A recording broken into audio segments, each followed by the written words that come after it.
झारखंड में इस वक्त चुनावी माहौल है। ऐसे में आप देखेंगे कि सभी बड़े राजनीतिक दलों के जो प्रत्याशी हैं वो नामांकन प्रक्रिया कर चुके हैं, उन्हें चुनाव चिन्ह भी मिल चुका है। और बात करें ऐसे में जमशेदपुर पूर्वी का ये विधानसभा सीट जो काफ़ी हॉट सीट के रूप में इस चुनाव में देखने को मिल रहा है, जहां पर बात करें दो बड़े प्रत्याशी जिसमें कांग्रेस की ओर से डॉक्टर अजय कुमार और वहीं भाजपा की ओर से रघुवर दास के घर की बहू पूर्णिमा दास साहू है। और इन दोनों के बीच कई सारे बातों को लेकर के आरोप प्रत्यारोप लगातार चल रहे हैं। और इसी बीच आज जो दो बड़े मामले आए हैं, इन दोनों को लेकर के इस वीडियो में आगे देखें। जब मोतीलाल नेहरू जी के बाद जवाहरलाल नेहरू जी, उनके बाद इंदिरा गांधी जी, उनके बाद राजीव गांधी जी, उनके बाद सोनिया गांधी जी, उनके बाद राहुल गांधी जी, प्रियंका गांधी जी, एक ही परिवार का प्रत्यक्ष या परोक्ष रूप से सभी पदों पर कब्जा होता है। वंशवाद वो होता है जब अखिलेश यादव जी के कुनबे के 21 लोग डायरेक्टली या इनडायरेक्टली पार्टी के पदों पर और विधायक और सांसद के पदों पर रहते हैं। वंशवाद वो होता है जब सोरेन परिवार का कोई ऐसा बालिग सदस्य नहीं बचा है जो किसी न किसी रूप में पार्टी के पद पे है या कोई जिसने चुनाव नहीं लड़ा हो। और तो और इनकी बहन अंजलि सोरेन जी हैं, वो उड़ीसा जेएमएम की भी अध्यक्ष है, तो झारखंडी की बात छोड़ दीजिए। वंशवाद होता है जो लालू के कुनबे से उनके यहाँ सिर्फ एक बेटी को अगर छोड़ दे तो 14 लोग सक्रिय राजनीति में। वंशवाद वो नहीं होता कि जब किसी एक व्यक्ति के किसी एक रिश्तेदार को टिकट दिया जाता है। कई बार टिकटों के बंटवारे में हम क्षेत्रीय संतुलन, महिलाओं की भागीदारी, नए चेहरों को मौका देना, जातीय संतुलन, सामाजिक संतुलन, तमाम चीज़ों का ख्याल रखते हैं। हमारा अगला राष्ट्रीय अध्यक्ष कौन होगा ये हम नहीं बता सकते, लेकिन ये पक्का है कि सोरेन परिवार का जो भी अगला अध्यक्ष होगा उसका टाइटल सोरेन ही होगा। और कांग्रेस का जो भी अगला राष्ट्रीय अध्यक्ष होगा प्रत्यक्ष या अप्रत्यक्ष रूप से उसकी जो डोर है वो गांधी परिवार के पास होगी। जी, अंतिम समय तक कोशिश करते हैं। हमारी पार्टी और झारखंड मुक्ति मोर्चा और कांग्रेस में क्या अंतर है ना, वो एक फैमिली प्राइवेट लिमिटेड कंपनी की तरह फंक्शन करती है। उनके यहाँ परिवार के आगे कोई नहीं होता, जबकि भारतीय जनता पार्टी एक परिवार की तरह फंक्शन करती है।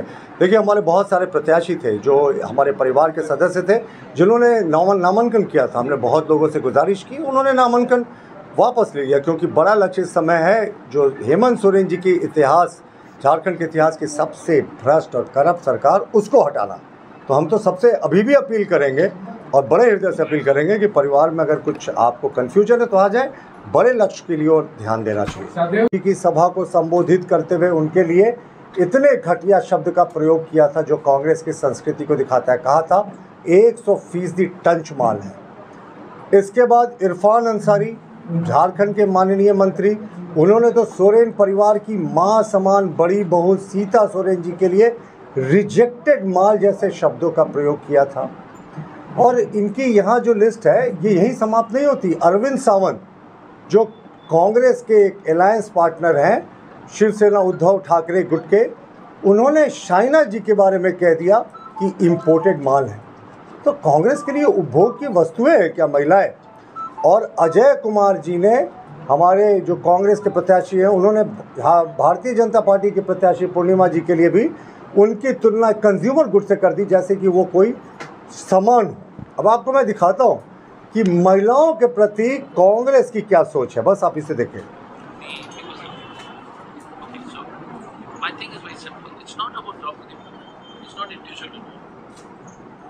माइक है।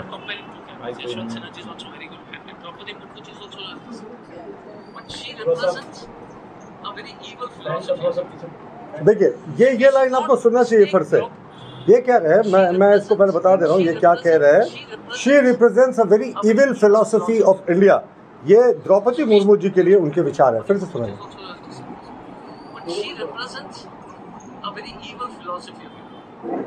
ये आप एक आदिवासी बेटी जिसने तमाम विषम परिस्थितियों में संघर्ष करके देश के राष्ट्रपति पद का गौरव प्राप्त किया, उनके लिए ये कह रहे हैं कि ये दुष्ट और शैतानी सोच का प्रतिनिधित्व करती हैं। तो कांग्रेस की महिलाओं के प्रति क्या सोच है ये पूरे तरीके से एक्सपोज हो गई। इनके लिए जो एक आदिवासी महिला है, महिलाएं जो हैं, उनका बस काम है घर में रहना।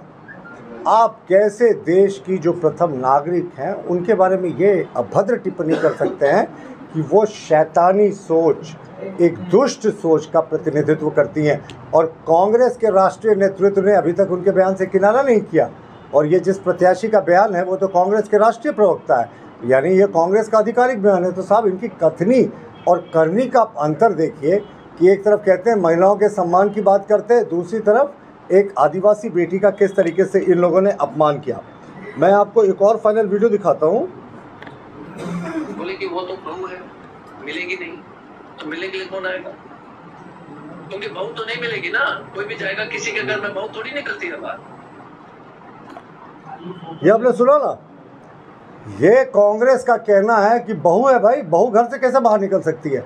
आज घर की बेटियां और बहुएं अंतरिक्ष में हैं, राष्ट्रपति के पद पर विराजमान है, सशस्त्र बलों में अपना योगदान दे रही है, लेकिन कांग्रेस कह रही है साहब बहू हैं, बेटियां, ये कैसे घर से निकल सकती हैं। इनको ये बर्दाश्त नहीं होता है कि जो भारतीय जनता पार्टी की सोच है कि बहुएं और बेटियां घर से निकलकर राष्ट्र की मुख्य धारा में अपना योगदान दें, उसके बारे में कितनी घटिया बयानबाजी कर रहे हैं। कह रहे हैं कि बहुएं हैं साहब, घर से निकलने की क्या ज़रूरत है, घर से क्यों निकलेंगी, यही इनकी सोच है। और देखिए कितना कथनी और करनी में अंतर होता है। खुद कहते हैं बहुएं और बेटियां घर से नहीं निकलेंगी, और उन्हीं के घर की महिलाएं काम करती हैं। भाई ये स्वागत योग्य है, काम करना चाहिए, क्यों नहीं करेंगे महिलाएं। लेकिन आपके जो राजनीतिक नज़रिया है वो लोगों को देखकर बदल जाता है। बहुओं को घर से निकलना नहीं चाहिए। एक बहुत पुरानी बात है, उल्टा चोर कोतवाल को डांटे। उनको हम बताना चाहेंगे कि कांग्रेस किस कदर महिलाओं का सम्मान करती है। उसका जीता जागता उदाहरण ये है कि इस देश को प्रथम प्रधानमंत्री किस पार्टी ने दिया, इस देश को पहला मुख्यमंत्री महिला किस पार्टी ने दिया, इस देश को पहला अपना राष्ट्रीय अध्यक्ष महिला किस पार्टी ने दिया, किस पार्टी ने गठबंधन का चेयरपर्सन महिला को बनाया, और किस पार्टी ने आरक्षण के महिला आरक्षण का सबसे पहला बात किया। ये जवाब उनको देना चाहिए। आप अपने लोगों पर अंकुश लगाने की जगह, मैं आज एक वीडियो देख रहा था, कोई दिखा रहा था, मुझे देखा नहीं गया, मैंने हटा दिया। उनके अपने अध्यक्ष अपने कैंडिडेट के लिए प्रेस वार्ता में जिस भाषा का प्रयोग कर रहे हैं, क्या क्या मॉडल और नया मॉडल और क्या क्या बोल रहे हैं, हम लोग उस भाषा का प्रयोग नहीं कर सकते। हम लोग ये जानते हैं कि वो मेरी बेटी बहू है, उस पर हम बात कैसे कर सकते हैं। हम बात प्रत्याशी पर कर रहे हैं। जो परिवारवाद का आरोप लगाने वाली पार्टी जीवन भर परिवारवाद की बात करते रही है, उसने परिवारवाद का एक ऐसा नमूना पेश किया कि इस जिले में 6 सीटों में 3 सीटें परिवारवाद को दी गई। तो हम इसका विरोध कर रहे हैं। प्रत्याशी नहीं है और उसने अपना परिचय ये दिया कि मैं फलाने की बहू हूँ, तो सवाल भी फलाने से पूछा जाएगा जिसके नाम पर वो वोट मांग रही है। तो सवाल उनसे पूछा जा रहा है। तकलीफ इनको ये हो रही है कि उनके बातों को क्यों सामने लाया जा रहा है, उनकी बातों को ख़त्म किया जाए। तो ये जो प्रत्याशी की बात है और जो बात है कि हम लोग महिला का सम्मान नहीं करते, ये झूठा बात है। ये आरोप भारतीय जनता पार्टी पर जीवन भर लगता रहा और इनका चाल चरित्र और चेहरा एक बार नहीं सैकड़ों बार देश के सामने आ चुका है। ये वही पार्टी है जिनके सांसद महिलाओं के साथ कुकर्म करते हुए वीडियो वायरल होता है, जिनके मंत्री महिलाओं के साथ कुकर्म करते हुए चीज़ें सामने आती हैं। ये दूसरे पर क्या बात करें। ये सारी बातें इनकी बकवास है। चूँकि चुनाव हार रहे हैं, इनके पास कोई मुद्दा नहीं है, पब्लिक इनकी बात सुन नहीं रही है। तो ये जनता को इन विषयों से जो हमने काम किया है और हम काम पर फोकस करके चुनाव लड़ना चाहते हैं, उन विषयों से हटा करके दूसरे तरफ ले जाना चाहते हैं। हम ऐसा करने नहीं देंगे। बोलते हैं कि भागे ना दे मैदान में खिलाएंगे। आइए मैदान में खेलने के लिए, हम लोग मैदान में खींच करके लाएंगे और मैदान में खिलाएंगे। भैया आइए, यहाँ तय होगा, भागने तो नहीं देंगे। प्रभातखबर.com, विश्वास वही, रफ्तार नहीं।